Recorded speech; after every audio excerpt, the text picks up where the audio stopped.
আপনার কাছে যদি ম্যাচ টিকিট থাকে আর আপনি যদি সুস্থ বোধ না করেন, তবে এমন কাউকে ম্যাচের টিকিট দিন যিনি স্টেডিয়ামে পুরো শক্তি নিয়ে থাকতে পারবেন। পিএসজির বিপক্ষে সেমিফাইনালের দ্বিতীয় লেগের ম্যাচের আগে ঘরের মাঠের সমর্থকদের কাছে এমন বার্তায় দিয়ে রেখেছেন বায়ার্ন মিউনিখের কোচ ভিনসেন্ট কম্পানি।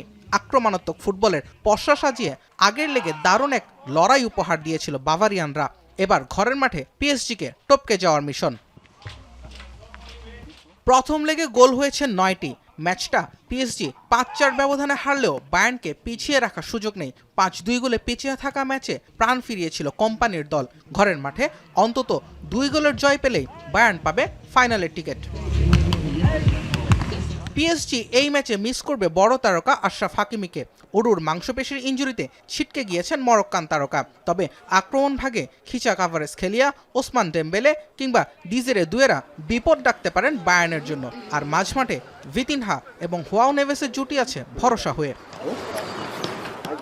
সবশেষ লড়াইয়ে জয় পেলেও এখন পর্যন্ত বায়ার্নের বিপক্ষে পিছিয়েই আছে পিএসজি। ১০ ম্যাচ থেকে ৩ জয় তাদের। বায়ার্নের ঘরের মাঠে জয় নিয়ে ফেরাটাও বড় এক চ্যালেঞ্জ লুইস এনরিকের শিষ্যদের জন্য। জুবায়ের আহমেদ, এখন।